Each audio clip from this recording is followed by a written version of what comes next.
Wrestling కి retirement ప్రకటించిన వినేష్ ఫోగట్కు ఊరట దక్కింది. సిల్వర్ మెడల్ క్లెయిమ్ చేస్తూ ఫోగట్ దాఖలు చేసిన పిటిషన్ ని పారిస్ స్పోర్ట్స్ కోర్టు సమర్థించింది. జపాన్ ని భారీ భూకంపం వణికించింది. దక్షిణ తీర ప్రాంతంలో క్యుషు ద్వీపం సమీపంలో సంభవించింది. రిక్టర్ స్కేలుపై భూకంప తీవ్రత 7.1గా నమోదైందని జపాన్ వాతావరణ సంస్థ వెల్లడించింది. అధికారులు సునామీ హెచ్చరికలు జారీ చేశారు. నర్సీపట్నం నియోజకవర్గ జెడ్పీటీసీ, ఎంపీటీసీలతో వైఎస్ జగన్ భేటీ అయ్యారు. ఎమ్మెల్సీ ఎన్నికల నేపథ్యంలో వ్యవహరించాల్సిన వ్యూహంపై దిశానిర్దేశం చేశారు. ఎమ్మెల్సీ ఎన్నికల్లో మెజారిటీ లేకుండా టీడీపీ పోటీ చేస్తోందని, కొనుగోలు చేసి ఎమ్మెల్సీ ఎన్నికల్లో గెలవాలని చంద్రబాబు చూస్తున్నారని అన్నారు. సీఎంగా ఉన్న వ్యక్తి ప్రజాస్వామ్యాన్ని కాపాడాలని, కానీ చంద్రబాబులో అలాంటి విలువలు లేవన్నారు. పల్నాడు జిల్లాలో వైఎస్ఆర్సీపీ కార్యకర్త నాగరాజును టీడీపీ కార్యకర్తలు కిడ్నాప్ చేశారు. వెంకుపాలెంలో ఒంటేరు నాగరాజును కిడ్నాప్ చేసిన టీడీపీ కార్యకర్తలు ఆయన కుటుంబ సభ్యులపై దాడి చేశారు. పక్కా స్కెచ్తో టీడీపీ కార్యకర్తలు నాగరాజు జాడ కనుక్కుని కిడ్నాప్ చేశారు. పోలవరం ప్రాజెక్టు సవరించిన అంచనాల మేరకు నిధులివ్వాలని కేంద్రాన్ని డిమాండ్ చేశారు వైఎస్ఆర్సీపీ ఎంపీ విజయసాయిరెడ్డి. పోలవరానికి బడ్జెట్లో నిధులు కేటాయించలేదని, కేటాయింపులు లేకుండా ప్రాజెక్టులు ఎలా పూర్తి చేస్తారని ప్రశ్నించారు. తూర్పుగోదావరి జిల్లా దేవం గ్రామంలో భారీ సినిమా వృక్షం కూలిన ఘటనపై సాక్షి టీవీలో వార్త ప్రసారం చేశారు. అప్రమత్తమైన రాజమండ్రి రోటరీ క్లబ్ బృందం రీప్లాంటేషన్ చేయడానికి ముందుకొచ్చారు. కూలిన చెట్టులోకి కెమికల్స్ పంపి యథావిధిగా నిలబెట్టేందుకు కృషి చేస్తామని, రేపటి నుంచి పూర్తి స్థాయిలో పనులు చేపడతామన్నారు. ప్రభుత్వం నుండి సహాయ సహకారాలు అందిస్తామన్నారు కలెక్టర్ అశుతోష్ శ్రీవాస్తవ. తూర్పుగోదావరి జిల్లాలో కూలిన సినిమా చెట్టును సినీ దర్శకుడు వంశీ పరిశీలించారు. సినిమా చెట్టు కింద ఎన్నో చిత్రాలు తీసి హిట్ కొట్టామని, వృక్షం పడిపోవడం బాధగా ఉందన్నారు. సినిమా చెట్టు కింద 18 సినిమాలు తీశామని గుర్తు చేసుకుని భావోద్వేగానికి గురయ్యారు వంశీ. శ్రీశైలం దేవస్థానం ఆలయ ప్రాంగణంలో భక్తులు నాగుల చవితి పర్వదినాన్ని భక్తి శ్రద్ధలతో నిర్వహించారు. పత్తితో చేసిన వస్త్రం, యజ్ఞోపవీతం, పలు రకాల పుష్పాలతో నాగమూర్తులను అలంకరించి పాలతో అభిషేకించారు. ఎన్టీఆర్ జిల్లా కండూరు, గంపలగూడెం మండలాల్లో సిపిఐ నేతలు ర్యాలీ నిర్వహించారు. పాడెక్కుతున్న ప్రజారోగ్యం కాపాడాలని కోరుతూ 3 రోజులు పాదయాత్ర నిర్వహించనున్నారు.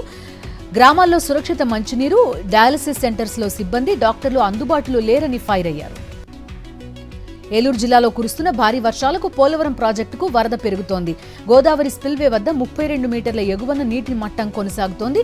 ఈ నేపథ్యంలో స్పిల్వే 48 హైడ్రాలిక్ గేట్ల ద్వారా 7.55 లక్షల క్యూసెక్కుల నీటిని విడుదల చేశారు ఇరిగేషన్ అధికారులు. గిరిజన జీవనోపాధి పద్ధతులు, సాధికారత, సమస్యలు అనే అంశంపై అంబేద్కర్ ఓపెన్ వర్సిటీలో అంతర్జాతీయ సదస్సు నిర్వహించారు. కార్యక్రమానికి చీఫ్ గెస్ట్ గా హాజరయ్యారు మంత్రి సీతక్క. గిరిజనుల అభివృద్ధి కోసం ఎన్నో చట్టాలున్నా అనుకున్న స్థాయిలో ఆ జాతుల అభివృద్ధి జరగలేదన్నారు. మైనింగ్ కంపెనీలు, కార్పొరేట్లు అడవులను నాశనం చేస్తున్నారని ఫైర్ అయ్యారు. సంగారెడ్డి ప్రభుత్వాసుపత్రిని ఆకస్మికంగా తనిఖీ చేశారు మంత్రి దామోదర రాజనరసింహ. ఆసుపత్రిలో చికిత్స పొందుతున్న రోగులతో సదుపాయాలు, సేవలపై ఆరా తీశారు. మెడికల్ కళాశాలలో పనులు నత్తనడక జరుగుతున్నాయని జగ్గారెడ్డి సీరియస్ అయ్యారు. నిధులు లేవని సమాధానం చెప్పిన కాంట్రాక్టర్ అధికారులపై ఫైర్ అయ్యారు. రేపు కాంట్రాక్టర్లు, అధికారులు కలిసి మంత్రిని కలవాలని అల్టిమేటం జారీ చేశారు జగ్గారెడ్డి. పదవీ విరమణ చేసిన ఉద్యోగులను తిరిగి నియమించడంపై ఇరిగేషన్ శాఖ కీలక ఉత్తర్వులు జారీ చేసింది. రిటైర్ అయిన ఉద్యోగుల తిరిగి నియామకంపై సమీక్షిస్తున్నట్టుగా ప్రకటించింది. డిపార్ట్మెంట్కు ఉపయోగపడే అధికారులను తిరిగి నియమించుకోనున్నట్టుగా ప్రభుత్వం తెలిపింది. సమీక్ష అనంతరం ఇటువంటి నియామకాలు చేయాలా వద్దా అనే అంశంపై ప్రభుత్వం నిర్ణయం తీసుకుంటుందన్నారు రాహుల్ బొజ్జా. హన్మకొండలో ఇంటింటా ఇన్నోవేటర్లో భాగంగా వాక్ ఫర్ ఇన్నోవేషన్ ర్యాలీ నిర్వహించారు. రాష్ట్రమంతటా గ్రామీణ స్థాయి నుంచి ఇంటింటా ఇన్నోవేటర్ కార్యక్రమంతో ఆవిష్కరణ, ప్రోత్సాహం కలిగించాలన్నారు సింగారం కిరణ్. ఈ నెల 15న తాము తయారు చేసిన పరికరాలు జిల్లా కలెక్టర్ చేతుల మీదుగా ఆవిష్కరిస్తామని సింగారం కిరణ్ తెలిపారు. జనగామ జిల్లా స్టేషన్ గన్పూర్ మండలం యూత్ అధ్యక్షుడిని భారీ మెజారిటీతో గెలిపించాలన్నారు కందూరు శ్రీనివాసరెడ్డి. ఈ నెల 10న యూత్ కాంగ్రెస్ ఎన్నికలుంటాయన్నారు. గత 10 ఏళ్లలో కాంగ్రెస్ అధికారంలో లేకున్నా అనేక సేవలు అందించానని, తనను మెజారిటీతో గెలిపించాలని కోరారు శ్రీనివాసరెడ్డి. జనగామ జిల్లాలో న్యాయవాద దంపతులపై పోలీసుల వైఖరిని నిరసిస్తూ లాయర్స్ విధులు బహిష్కరించారు. నిర్మల్ జిల్లా ఖానాపూర్ జిల్లా కేంద్రంలో జూనియర్ సివిల్ జడ్జ్ కోర్టు ప్రాంగణంలో ఖానాపూర్ బార్ అసోసియేషన్ సభ్యులు విధులు బహిష్కరించారు. దేశంలో, రాష్ట్రంలో ప్రజల హక్కుల పరిరక్షణ కోసం కృషి చేసే న్యాయవాదులపై దాడులు జరగడం బాధాకరమన్నారు. జనగామలో న్యాయవాద దంపతులపై దాడికి పాల్పడిన పోలీసులపై చట్టపరమైన చర్యలు చేపట్టాలని డిమాండ్ చేశారు న్యాయవాదులు. ఈ నేపథ్యంలో హన్మకొండ, వరంగల్ జిల్లా కోర్టు ఎదుట న్యాయవాదులు నిరసన చేపట్టారు. న్యాయవాదుల రక్షణ చట్టాన్ని అమలు చేయాలని డిమాండ్ చేశారు. పోలీసుల తీరును తీవ్రంగా ఖండించారు. జనగామలో న్యాయవాద దంపతులపై పోలీసులు దాడి చేయడంపై రాష్ట్ర వ్యాప్తంగా అడ్వకేట్లు నిరసన తెలుపుతున్నారు. హైదరాబాద్ ఎల్బీ నగర్లోని రంగారెడ్డి జిల్లా కోర్టు ముందు న్యాయవాదులు విధులు బహిష్కరించి బైఠాయించారు. ఘటనకు బాధ్యులైన పోలీసుల్ని సస్పెండ్ చేయాలని డిమాండ్ చేశారు. లేని పక్షంలో రేపు డీజీపీ ఆఫీస్ని ముట్టడిస్తామని హెచ్చరించారు. సూర్యాపేట జిల్లా ఎంపీడీఓ ఆఫీస్ ముందు ధర్నా నిర్వహించారు. సిఐటియు నేతలు, గ్రామ పంచాయతీ కార్మికులు. గ్రామ పంచాయతీ సిబ్బంది బిల్లులు తక్షణమే చెల్లించాలని డిమాండ్ చేశారు. సిబ్బందిని పర్మనెంట్ చేసి కనీస వేతనాలు చెల్లించాలని దుర్గాప్రసాద్కు వినతిపత్రం అందించారు.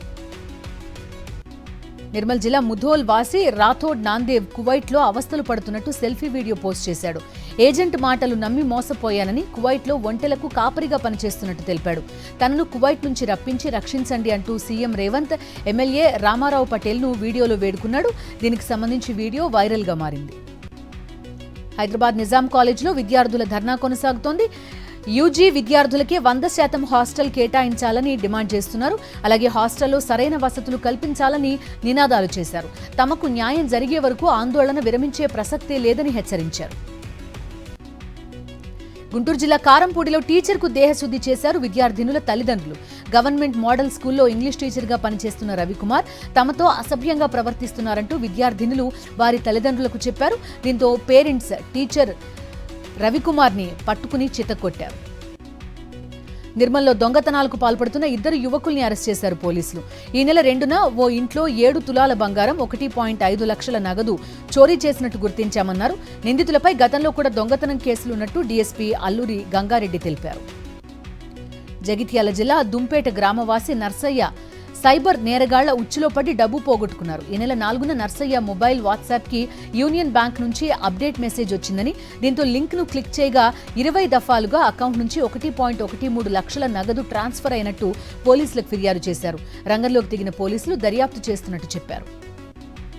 పార్వతీపురం జిల్లా బాగువలసలో పోలీసులు భారీగా గంజాయి స్వాధీనం చేసుకున్నారు. ఒడిషా నుంచి బీహార్కి అక్రమంగా బొలెరోలో గంజాయి తరలిస్తుండగా పోలీసులు పట్టుకున్నారు.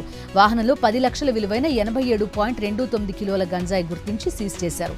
నిందితుడు బలిస్టార్ సింగ్ ని అరెస్ట్ చేసి 13,000 నగదు, వాహనం సీజ్ చేశారు. ఢిల్లీ లిక్కర్ పాలసీ కేసులో కేజ్రీవాల్ కస్టడీని మరోసారి పొడిగించింది ట్రయల్ కోర్టు. ఈ నెల 20 వరకు కేజ్రీవాల్ జ్యుడిషియల్ కస్టడీ పొడిగిస్తూ తీర్పిచ్చింది. వక్ఫ్ సవరణ బిల్లు ముస్లింలకు వ్యతిరేకం కాదని స్పష్టం చేసింది కేంద్రం. పారదర్శకత కోసమే ఈ బిల్ తీసుకొచ్చామని తెలిపారు కేంద్ర మంత్రి కిరణ్ రిజిజు. వక్ఫ్ సవరణ బిల్లును లోక్సభలో ప్రవేశపెట్టిన రిజిజు మరింత విస్తృత స్థాయి చర్చ కోసం బిల్లును జాయింట్ పార్లమెంటరీ కమిటీకి సిఫార్సు చేస్తున్నట్టు తెలిపారు. లోక్సభలో వక్ఫ్ సవరణ బిల్లును వైఎస్ఆర్సీపీ వ్యతిరేకించింది. ఈ బిల్లును సభలో ప్రవేశపెట్టే ముందు ముస్లింల అభిప్రాయాలు పరిగణనలోకి తీసుకోవాలని వైఎస్ఆర్సీపీ లోక్సభ పక్ష నేత మిథున్ రెడ్డి కేంద్రాన్ని కోరారు. అలాగే ఈ బిల్పై ఎంఐఎం ఎంపీ అసదుద్దీన్ ఓవైసీ లేవనెత్తిన అభిప్రాయాలతో తాము ఏకీభవిస్తున్నామని వెల్లడించారు. పారిస్ ఒలింపిక్స్ నుంచి రెజ్లర్ వినేష్ ఫోగట్ అనర్హతపై రాజ్యసభ దద్దరిల్లింది. వినేష్ అనర్హత వెనుక ఉన్నదెవరో తేలాలని డిమాండ్ చేశారు విపక్ష నేత మల్లికార్జున ఖర్గే. దీనిపై చర్చకు ఆయన పట్టుబట్టగా చైర్మన్ జగదీప్ ధన్ఖడ్ అనుమతి నిరాకరించారు.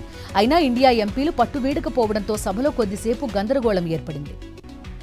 ప్రకృతి విలయ తాండవం చేసిన కేరళ వయనాడ్లో పర్యటించనున్నారు ప్రధాని మోదీ. ఈ నెల 10వ తేదీన ఆయన వయనాడ్ వెళ్తారు. కొండచర్యలు విరిగిపడిన ముండక్కై, చూరాల్మాల గ్రామాల్లో ప్రధాని పర్యటిస్తారు. ప్రభావిత ప్రాంతాలను ఏరియల్ సర్వే ద్వారా కూడా పరిశీలించనున్నారు ప్రధాని మోదీ. బంగ్లాదేశ్లో కాసేపట్లో తాత్కాలిక సర్కార్ కొలువుదీరనుంది. నోబెల్ గ్రహీత యూనస్ సారథ్యంలో ప్రభుత్వం ఏర్పడనుంది. ఆయన నేతృత్వంలో 15 మంది సభ్యులతో సలహా మండలి ఏర్పాటవుతుందని ఆర్మీ చీఫ్ తెలిపారు. ఇండియా బంగ్లాదేశ్ సరిహద్దుల్లో స్వల్ప ఉద్రిక్త పరిస్థితులు తలెత్తుతున్నాయి. రాజకీయ సంక్షోభం కారణంగా బంగ్లాదేశ్ నుంచి వందలాది మంది బంగ్లాదేశీయులు ఆశ్రయం కోరుతూ భారత సరిహద్దులకు వచ్చారు. ఇందులో భాగంగా పశ్చిమ బెంగాల్లోని జల్పాయిగుడి జిల్లాలో ఉన్న అంతర్జాతీయ సరిహద్దుకు వందల మంది బంగ్లాదేశీయులు బారులు తీరినట్టుగా బీఎస్ఎఫ్ వెల్లడించింది. రిజర్వ్ బ్యాంక్ ఆఫ్ ఇండియా కీలక రేట్లను యథాతథంగా కొనసాగించింది. రెపో రేట్ 6.5% వద్ద కొనసాగిస్తున్నట్టు వెల్లడించారు ఆర్బీఐ గవర్నర్ శక్తికాంత దాస్. కీలక వడ్డీ రేట్లలో రిజర్వ్ బ్యాంక్ ఎటువంటి మార్పులు చేయకపోవడం వరుసగా ఇది 9వ సారి. నాగార్జున కుమారుడు అక్కినేని నాగ చైతన్య శోభిత ధూళిపాళ్ల నిశ్చితార్థం జరిగింది. ఇవాళ ఉదయం 9:42 నిశ్చితార్థం జరిగినట్టు నటుడు నాగార్జున ఎక్స్ వేదికగా ప్రకటించారు. వాళ్ళిద్దరూ జీవితాంతం సుఖ సంతోషాలతో ఉండాలని ఆశీర్వదిస్తూ పోస్ట్ పెట్టారు.